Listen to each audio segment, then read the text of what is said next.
오늘 오후에 다 같이 읽으실 성경 말씀은 잠언 30장 4절 5절 말씀입니다.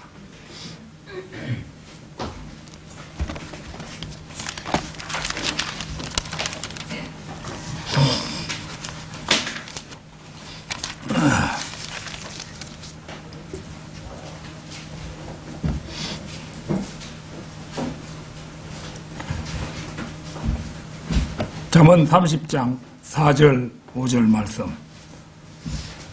다 찾으신 줄 알고 받들어 읽겠습니다. 하늘에 올라가셨다가 내려오신 분이 누구신가? 바람을 자기의 주먹 안에다 모시는 분이 누구신가? 옷으로 물들을 싸매신 분이 누구신가? 땅의 모든 끝들을 정해놓으신 분이 누구신가? 그분의 이름은 무엇이며 그분의 아들의 이름이 무엇인지 네가 말할 수 있느냐? 하나님의 모든 말씀은 순수하니 그는 자기를 신뢰하는 자들에게 방패시니라. 이 시간에는 5가지 질문의 주인공은 누구신가? 5가지 질문의 주인공은 누구신가? 이런 제목으로 말씀드리겠습니다.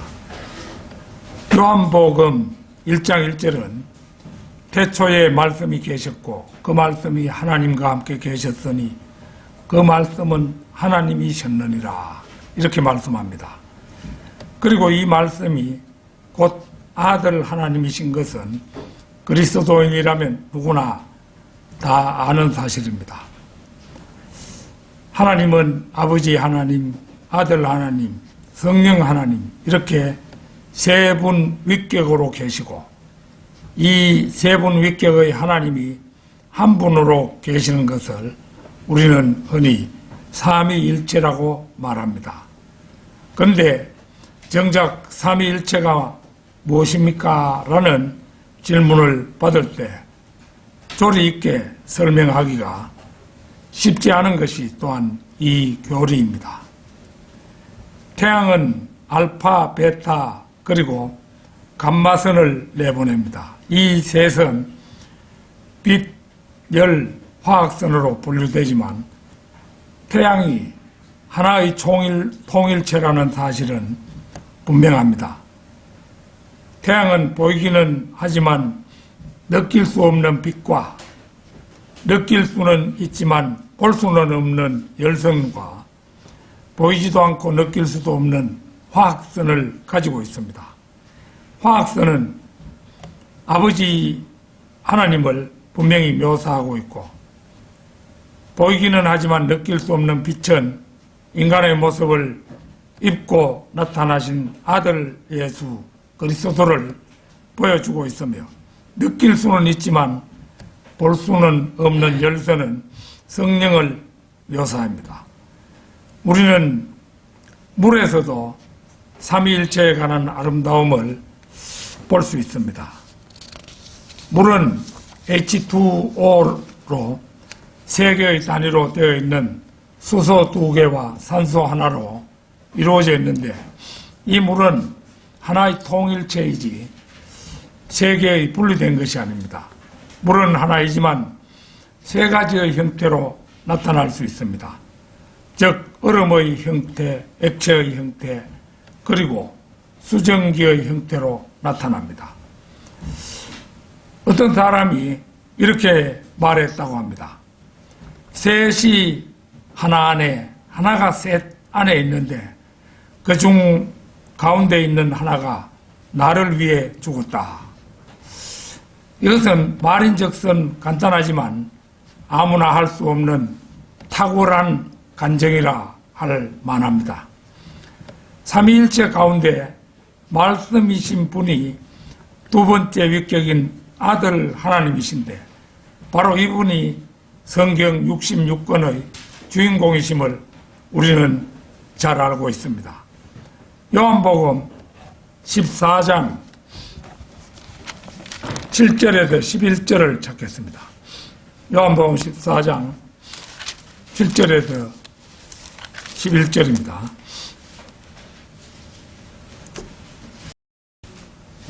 만일 너희가 나를 알았더라면 내 아버지도 알았으리라. 이제는 너희가 그분을 알고 또 보았느니라고 하시니 빌립이 주께 말씀드리기를 주여 아버지를 우리에게 보여주소서 그러면 만족하겠나이다 라고 하니라. 예수께서 그에게 말씀하시기를 빌립아 내가 너희와 그처럼 오랜 시간을 있었는데 네가 나를 모르겠느냐. 나를 본 자는 아버지를 보았느니라. 그런데 어찌하여 아버지를 보여주소서라고 말하느냐. 너는 내가 아버지 안에 있고 또 아버지께서 내 안에 계시는 것을 믿지 아니하느냐. 내가 너희에게 하는 말들은 내 스스로 하는 것이 아니라 내 안에 거하시는 아버지께서 그 일들을 하시는 것이라. 내가 아버지 안에 있고 또 아버지께서 내 안에 계시는 것을 믿어라. 그리하지 못하겠거든 행한 그 일들을 보고 나를 믿어라.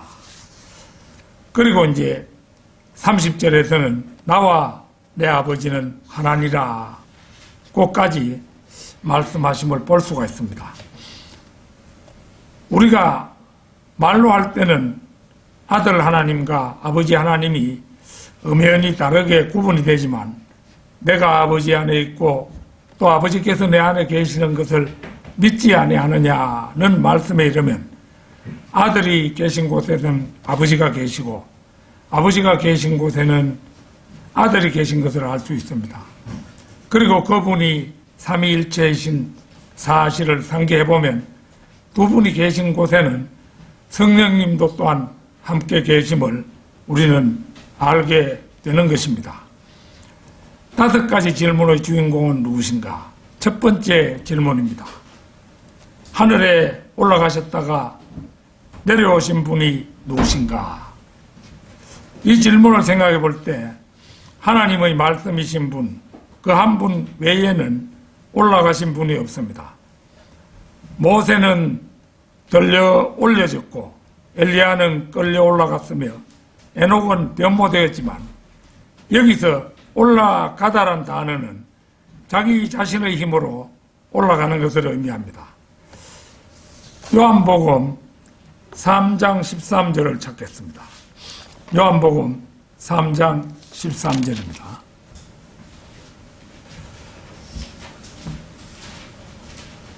하늘에서 내려온 이 곧 하늘에 있는 인자 외에는 아무도 하늘에 올라간 자가 없느니라. 어떤 사람들이 보면 이거 상당히 난해한 말씀이겠죠. 하늘에서 내려왔는데 곧 하늘에 있는 인자라고 이렇게 말하고 있죠.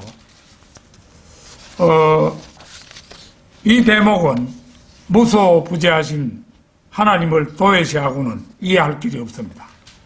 바로 이러한 예수 그리스도 덕분에 거듭난 우리도 그 영은 이미 천상에 올라가 있다는 사실을 에베소서를 통해서 우리는 알고 있죠. 이 사실을 세상 사람들이 이해하기는 더욱 힘들 것입니다. 하늘에 올라가셨다가 내려오신 분이 누구신가? 사탄 외에 이런 일을 시도하는 유일한 사람들은 21세기 우주과학 연구자들이라고 할 수 있죠. 1986년에 미국의 우주 왕복선 챌린저호가 폭발한 사건은 아이들은 잘 모르는 일이지만 웬만한 어른들은 다 알고 있는 사실입니다. 1986년 1월 28일 오전 11시 30분경 우주왕복선 챌린저호가 발사된 지 73초 후에 느닷없이 폭발했습니다. 7명의 승무원이 탄 챌린저호였기에 발사 장면이 실시간 중계로 전 세계의 이목을 집중시키고 있었습니다. 그런데 어이없이 폭발 사고가 난 것입니다. 승무원 7명은 전원 사망하였습니다. 그들은 우주선에 탑승했다가 발사 후 사망한 최초의 미국인들이었습니다.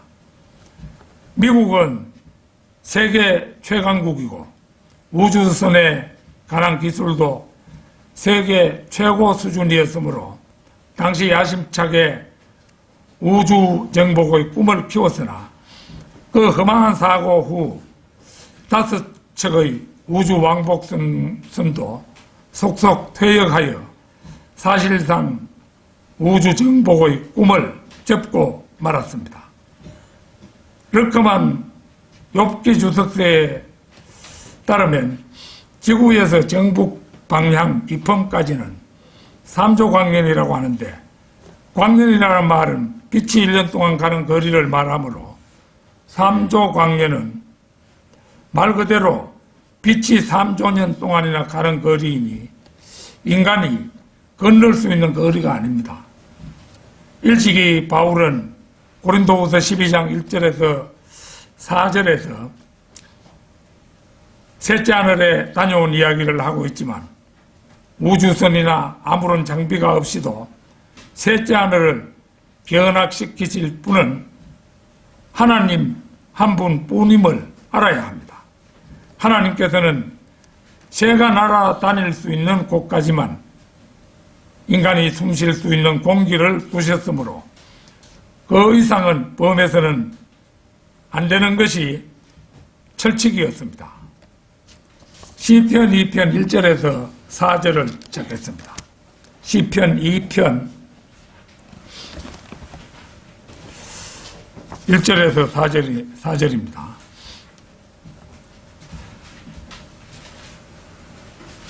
어찌하여 이방이 분노하며 백성들이 헛된 일을 꾀하는가? 땅의 왕들이 나서고 치리자들이 서로 의논하여 주와 그의 기름 부음 받은 이를 대적하여 말하기를 우리가 그들의 결박을 끊고 그들의 멍에를 벗어버리자 하는도다. 하늘들에 앉으신 분이 웃으실 것이요 주께서 그들을 조롱하시리로다. 1절의 분노는 하나님과 그의 기름 부음 받은 예수 그리스도를 대적하는 인간들의 분노입니다. 그들은 성경을 대적하는데 폰티오 빌라도, 헤롯, 이방인들, 그리스도를 거부한 이스라엘 사람들이 그들입니다. 땅 위에서 성령님의 일을 제거하려고 모이는 오늘날의 국제연합도 그런 부류들입니다. 하나님께서는 그들을 묶어 놓은 일종의 멍에와 결박을 가지고 계십니다. 조금 전에 얘기한 대로 새들이 날아다니는 그 이상을 인간이 오르려고 하는 그것이 결박을 끊고자 하는 한 시도에 해당하는 거죠. 그러나 그들은 결코 그 한계를 넘어설 수 없습니다. 그들은 마지막 때에 단으로 묶여서 태워질 것입니다. 하늘들에 앉으신 분이 웃으실 것이요 주께서 그들을 조롱하시리로다. 셋째 하늘의 하나님이 웃으시고 조롱하신다는 말씀은 우리에게 익숙한 말씀은 아닙니다. 그러나 하나님께서는 충분히 걸으실 수 있는 분이심을 잊어서는 안 됩니다. 잠언 1장 26절 27절 찾겠습니다.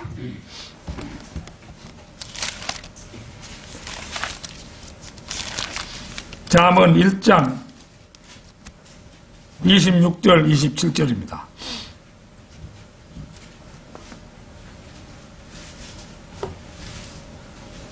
나도 너희가 재앙을 당할 때에 비웃을 것이요 너희에게 두려움이 임할 때 조롱하리니 이는 너희의 두려움이 멸망같이 이르고 너희의 재앙이 해오리 바람처럼 닥칠 때요 고난과 고통이 너희에게 임할 때라.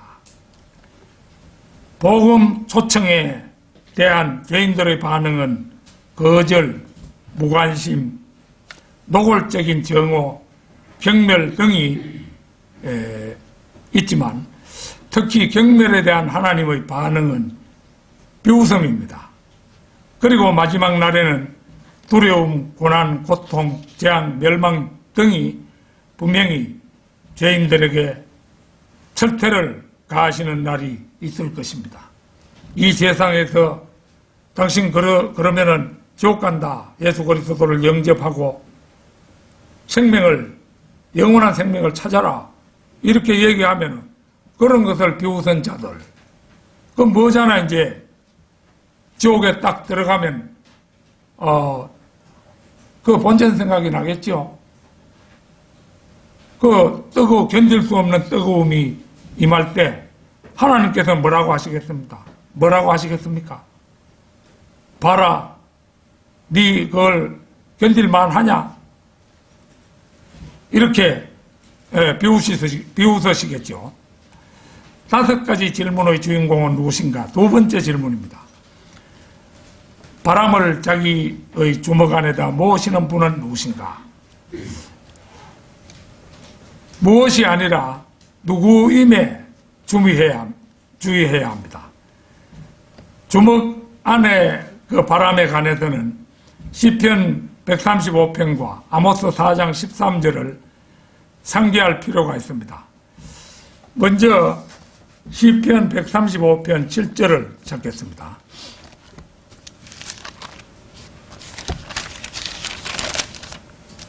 (135편) 7절.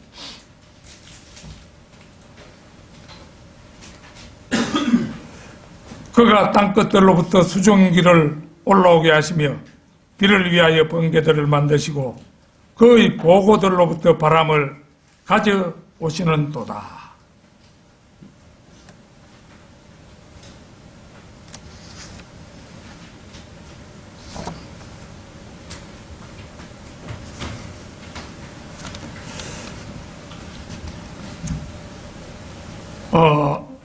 이 말씀은 모든 것을 주관하시는 분은 한랭전선, 지질간청, 고기압지대, 대폭발, 구름청, 습도, 강수량이 아니라 바로 하나님이심을 천명하시는 말씀입니다. 아모스 4장 13절도 찾겠습니다. 요엘 아모스 하는 거죠. 아모스 4장 13절.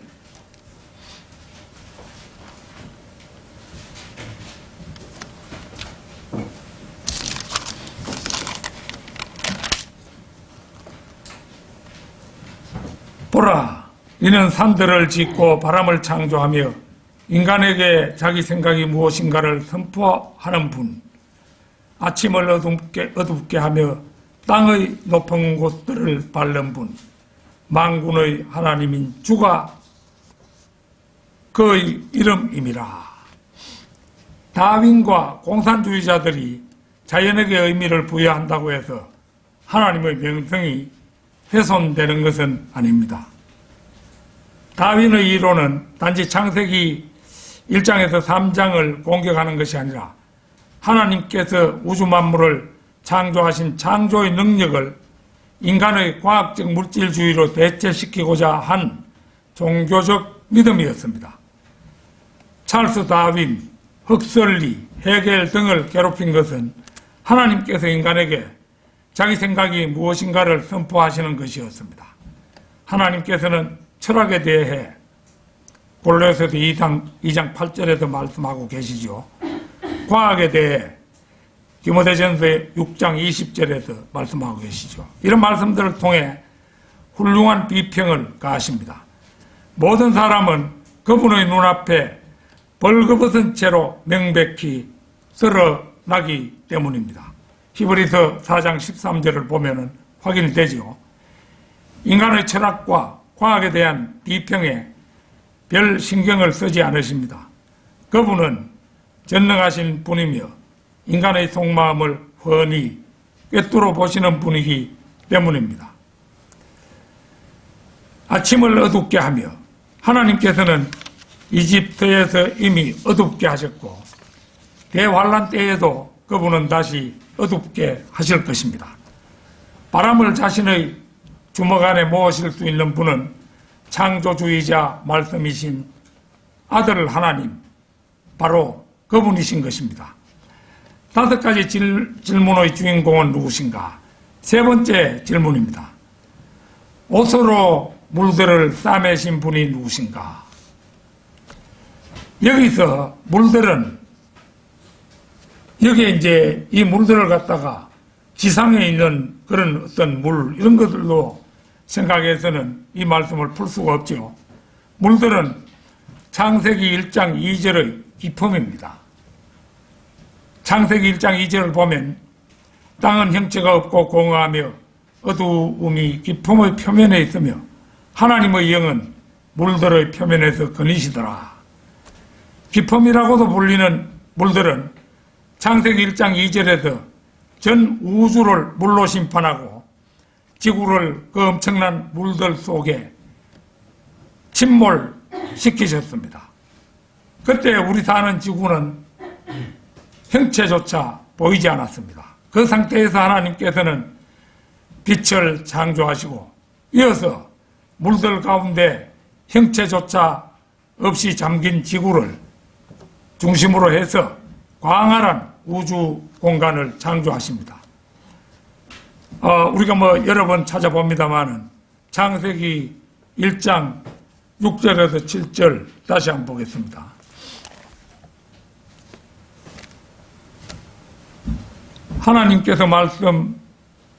하나님께서 말씀하시기를 물들 가운데 창공이 있으라. 창공으로 물들에서 물들을 나누게 하라 하시니라. 하나님께서 창공을 만드시고 창공 위에 있는 물들에서 창공 아래에 있는 물들을 나누시니 그대로 되니라. 물들은 현재 지구를 비롯하여 해달 별이 떠있는 끝이 없을 것만 같은 우주를 그다란 그릇이 되어 담고 있습니다.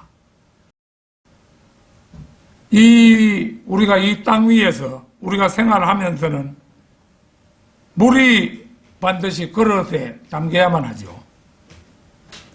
그런데 이제 하나님께서는 우주를 그릇에 담고 있는 것입니다.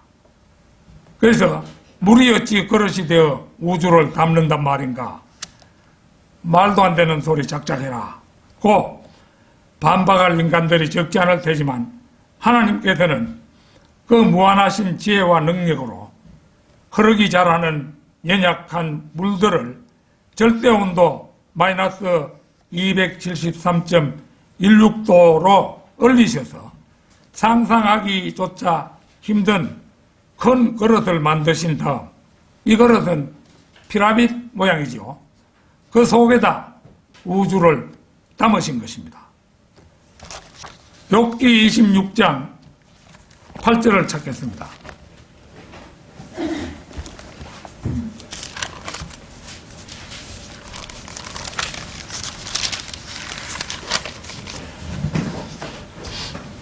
욥기 26장 8절.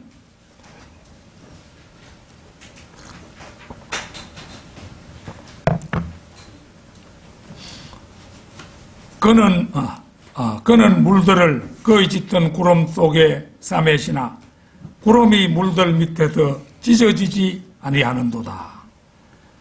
물들은 둘째 하늘과 셋째 하늘 사이의 기품이며 구름들은 천문학에 나오는 먼지 구름과 마젤란 구름을 말합니다. 이 물들은 그분의 뜻에 따라 2번이나 우리가 사는 땅을 뒤덮기도 했습니다. 창세기 1장 2절에서 한 번, 노아 홍수 때에 또 한 번이 그것입니다. 그런데 창세기 1장 2절에서는 전 우주가 물로 심판을 받았지만 노아 홍수 때에는 지상의 높은 산꼭대기가 15큐빗 높이로 물에 덮였다고 기록하고 있습니다. 1큐빗이 45cm로 약 45cm니까 계산해보면 대략 나올 것입니다. 하여튼 제일 높은 것보다 15큐빗이 물이 높이 올라간 거예요. 우주가 담긴 물들로 이루어진 피라미드 모양의 그릇은 모든 면이 물로 구성되었으나 뚜껑이 되어 우주를 덮고 있지만 결코 하나님의 명령이 아니면 쏟아지지 않습니다. 그 네 면을 삼각형 모양으로 우주를 담은 그릇이 되고 있는 것들은 다 절대온도로 얼어있기 때문에 단단하게 버티고 있지요. 그리고 셋째 하늘, 그게 바로 우주의 뚜껑이지요. 그 뚜껑, 여기도 물들이 우주를 덮고 있지만 결코 하나님의 명령이 아니면 쏟아지지 않습니다. 하나님이 두 번 명령했을 때 한 번은 창세기 1장 2절이고 또 한 번은 노아 홍수 때인 것입니다. 창조주이신 예수 그리스도께서 그 우주를 옷으로 입고 계십니다. 히브리서 1장 12절을 찾겠습니다.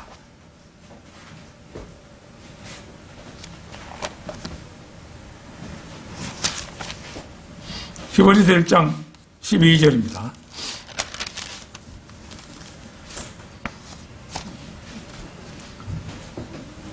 주께서 그것들을 옷처럼 말아버리시리니 그리하면 그것들은 바꿔질 것이나 주는 동일하시며 주의 연대는 끝이 없으리다 하셨도다. 그러나 그 입고 계신 주님의 옷도 언젠가는 말아버리실 날이 오고야 말 것입니다. 새하늘 새 땅을 창조하는 그날이겠죠.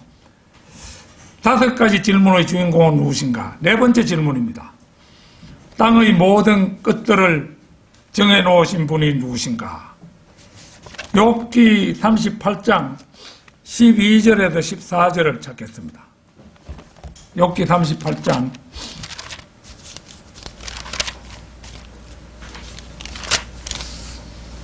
12절에서 14절입니다.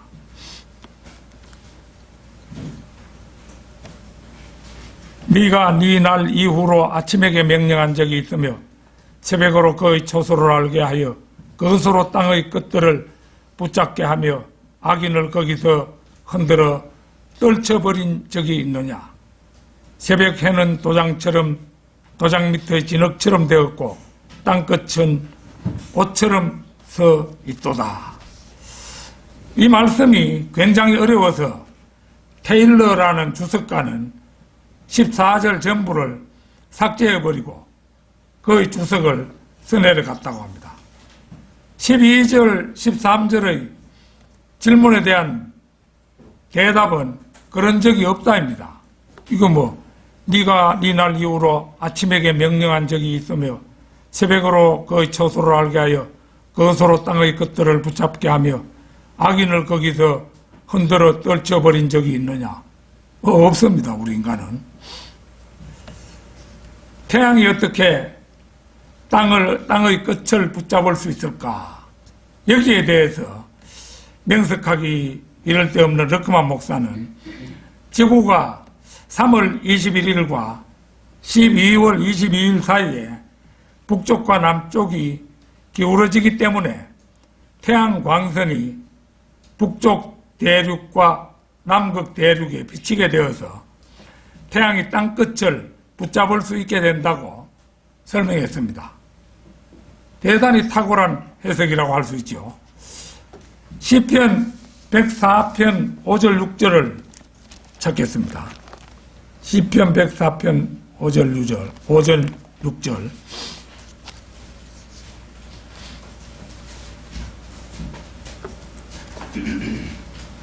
땅의 기초들을 놓으사 영원히 없어지지 않게 하셨나이다.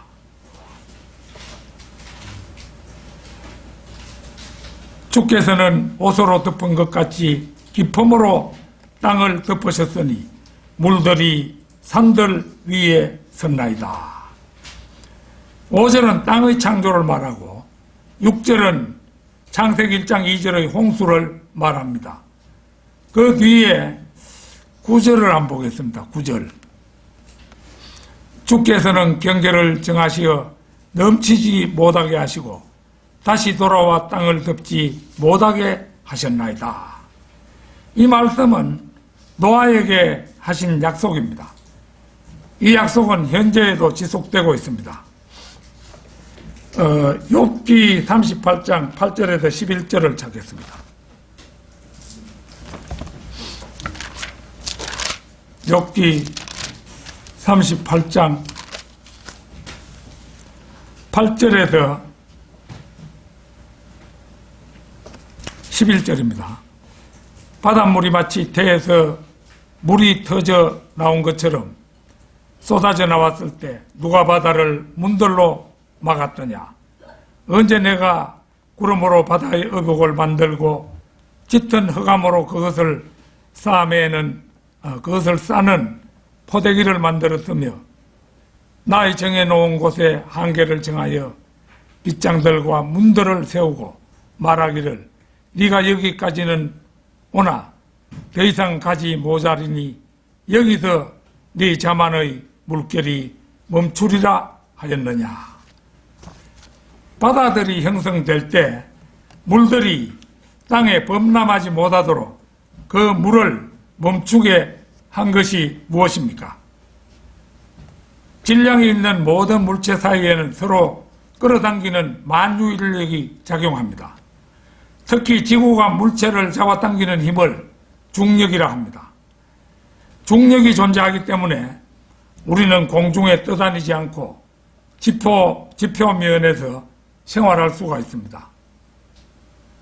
만약 중력이 없다면 밤에 잠들 때까지는 뭔가를 붙잡고 잠이 든다 할지라도 잠이 다 들면 탁 놓아버리고 구름처럼 떠다니게 되겠죠, 사람이.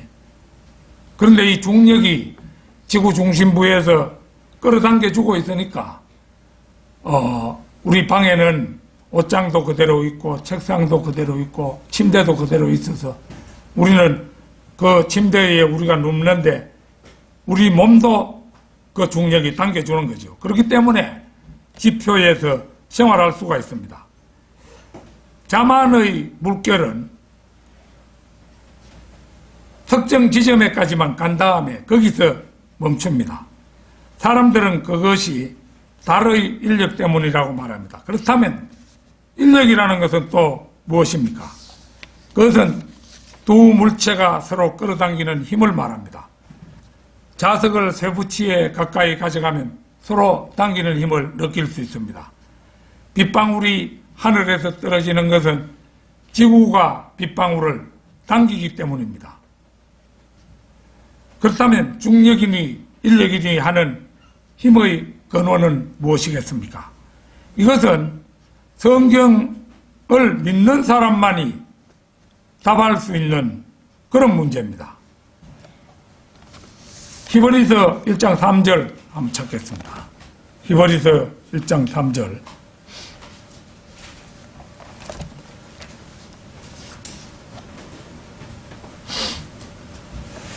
자, 그가 예수 그리스도지요. 그는 하나님의 영광의 광채시며 그분의 인격의 정확한 형상이시고 그의 능력의 말씀으로 만물을 붙들고 계시며 친히 우리의 죄들을 정결케 하시고 높은 곳에 계신 위엄 있는 분의 오른편에 앉으셨으니. 정말로 그렇죠. 창조주이신 예수 그리스도께서 그의 능력의 말씀으로 만물을 붙들고 있기 때문에 중력도 중력일 수 있고 인력도 인력일 수 있는 겁니다. 만물은 그분의 능력의 말씀에 의해 서로 균형을 이루며 당기고 있습니다. 중력과 만유 인력의 근원이 바로 우리 주님인 것입니다. 5가지 질문의 주인공은 누구신가? 5번째 질문입니다. 그분의 이름은 무엇이며 그분의 아들의 이름이 무엇인지 네가 말할 수 있느냐? 바로 코앞에 답이 되는 쉬운 본문이 있는데도 주석가들은 한순간에 눈이 멀어서 온갖 억척을 하며 허둥댑니다. 그리고 끝내 1611년 킹 제임스 성경이 스스로 해석한다는 말을 하지 않습니다. 단도직입적으로 그분의 이름과 그분의 아들의 이름은 곧 하나님의 말씀입니다. 요한일서 1장 1, 2절을 찾겠습니다. 요한일서 1장 1, 2절.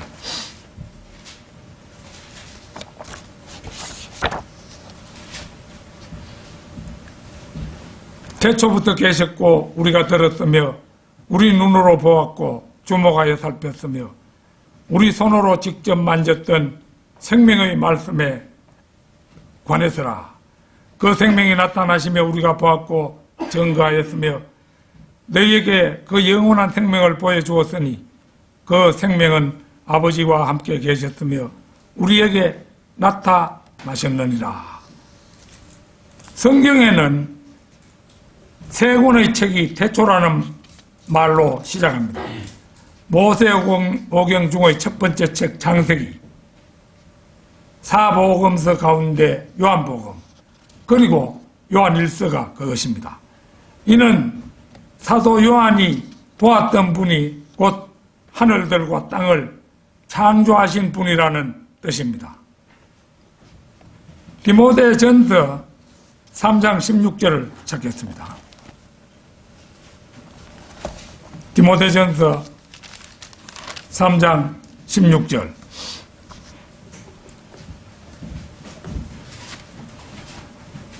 병건의 신비는 논쟁의 여지 없이 위대하도다. 하나님께서는 육신으로 나타나셨고 성령으로 의롭게 되셨으며 천사들에게 보이셨고 이방인들에게 전파되셨으며 세상에서 믿음 받으셨고 영광 가운데로 들려 올라가셨습니다. 이 말씀에 따르면 여호와 하나님께서 직접 육신으로 나타나셨습니다. 도마는 요한복음 20장 28절에서 그것을 고백하기를 주저하지 않았습니다. 이 도마는 보지 않고 믿지 못하고 예수님을 직접 보고 고백을 했었죠. 사도 바울도 이 말씀에서 바로 이 말씀께서 우주를 창조했다고 말하기를 주저하지 않았습니다. 골로새서 1장 15절로 17절 찾겠습니다. 골로새서 1장 15절로 17절, 15절에서 17절까지.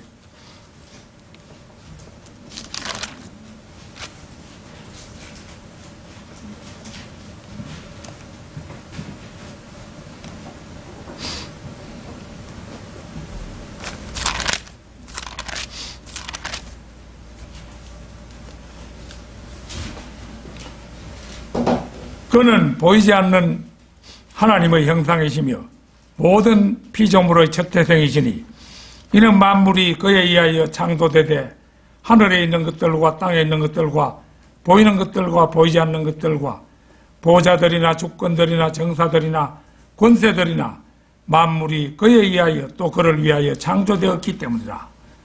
그는 만물 이전에 계시고 또 만물은 그로 말미암아 존속하느니라.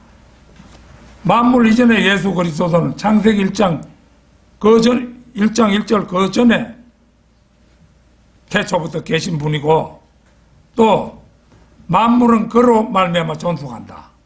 그분이 꽉 붙잡고 그렇게 만물이 존속하고 붙잡으시기 때문에 존속할 수 있는 거죠.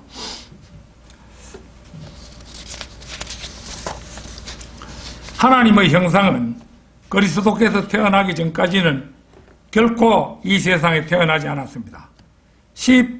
우리가 방금 읽은 15절에서는 형상과 첫 태생이 나오므로 그 누구의 영원전 상태를 왈가왈부할 필요가 없습니다. 요한, 베드로, 도마, 빌립은 모두 그 형상을 대면한 바 있습니다. 이 중에 요한은 특히 만져봤을 뿐만 아니라 예수님의 가슴에 기대어 있었던 사람이잖아요. 예수 그리스도께서는 만물 이전에 계셨습니다. 비록 마태복음 2장까지 태어나지 않으셨으나 그는 태초부터 하나님과 함께 계셨고 창세기 1장 1절 이전에 계셨습니다. 그는 만물 이전에 계시고라는 본문은 예수 그리스도께서 우주의 중심이시며 하나님의 창조를 시작하신 분이시고 그분의 선한 기쁘심을 위하여 만물이 창조되었다는 것을 의미합니다. 그분은 탁월한 이치를 가지셨습니다. 하나님의 거룩한 성령께서 영예를 준 성경을 공격하면서도 예수님께 탁월한 이치를 거부하는 자들은 단지 위선적인 입을 가진 위선자일 뿐입니다. 성령의 칼은 단순히 부활하신 그리스도를 높여드리는 것이 아니라 그 자체가 하나님의 말씀인 것입니다. 골로새서 1장 15절에서 17절의 창조주는 예수 그리스도 바로 그분입니다. 자, 몇 곳 성경을 찾아보겠습니다. 요한계시록 1장 18절 찾겠습니다.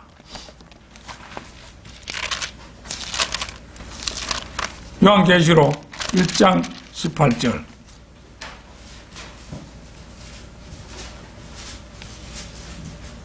나는 살아있는 자며 죽은 자였으나 보라 영원 무궁토록 살아있노라. 아멘. 또 내가 지옥과 사망의 열쇠들을 가졌노라. 요한복음 1장 3절을 찾겠습니다. 요한복음 1장 3절.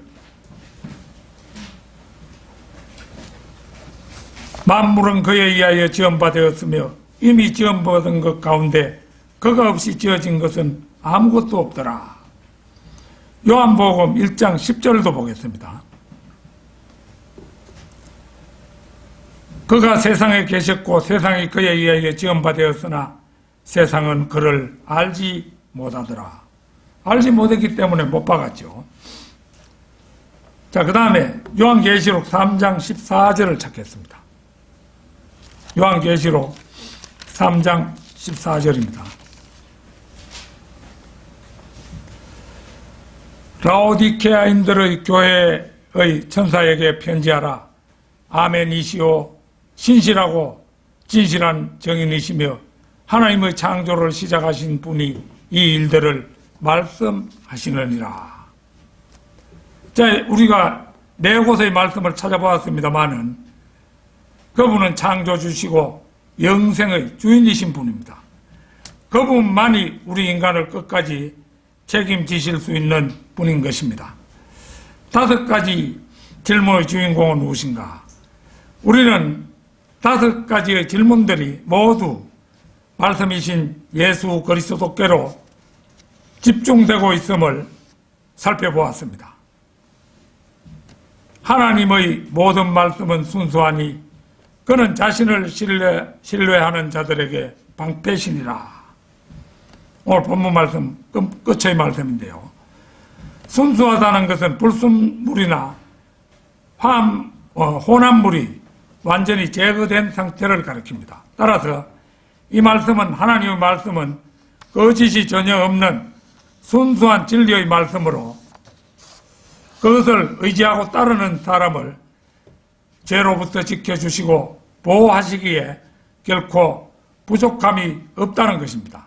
그래서 시편 12편 6절 7절 보겠습니다.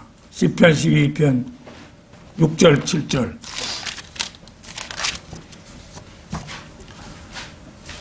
주의 말씀들은 순수한 말씀들이라.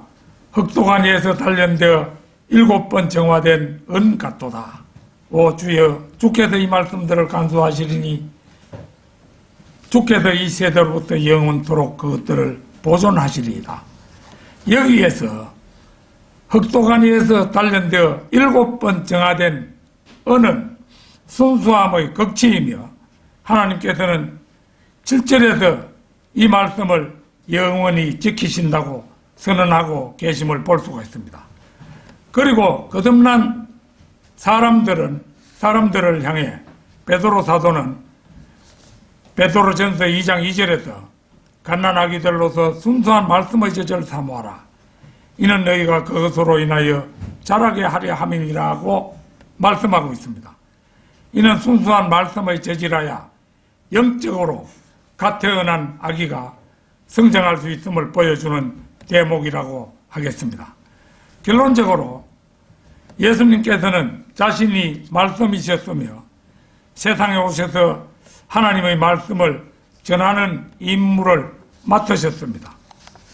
요한복음 17장 8절을 찾겠습니다. 요한복음 17장 8절입니다.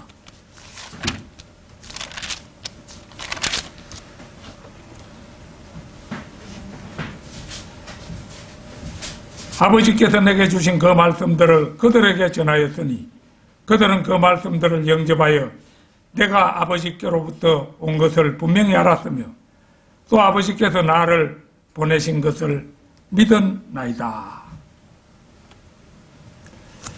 보는 것처럼 주님께서는 아버지께서 자신에게 주신 말씀들을 전해주셨습니다. 우리가 읽은 성경 말씀이 바로 그것이지요.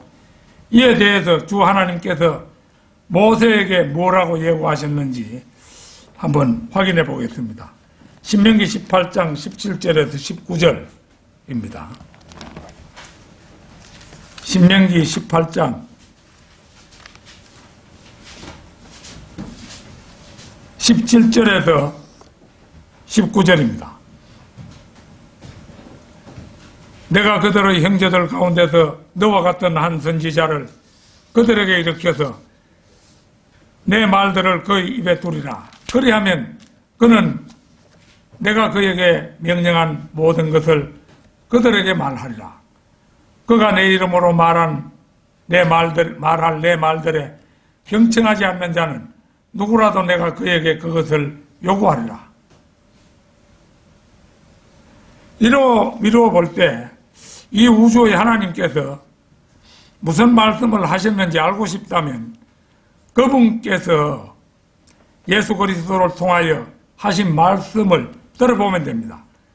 우리가 우주의 주인이신 하나님께서 무슨 말씀을 하셨는지 알려고 은하계를 올려다보고 우주의 성운들을 관찰할 필요가 없습니다. 우리는 항상 그분이 우리 손에 들려주신 한 권의 책, 곧 말씀에 집중해야 합니다. 11명의 제자들뿐만 아니라 모든 그리스도인들은 그분의 말씀들을 영접하였고 주 예수께서 하나님으로부터 오신 분이심을 말씀을 통하여 알았으며 또 믿게 된 사람들입니다. 바울은 로마서 10장 17절에서 그러므로 믿음은 들음에서 나오며 들음은 하나님의 말씀에 의해서니라고 말했습니다. 믿음이 나온 것도 말씀을 들은 데서였지만 이 믿음이 더욱 굳건해지고 더욱 깊어지며 더욱 커지는 것 역시 오직 하나님의 말씀에 대한 영적 지식에 의해서임을 명심하는 우리 모두가 되기를 소망합니다. 다 같이 기도드리겠습니다.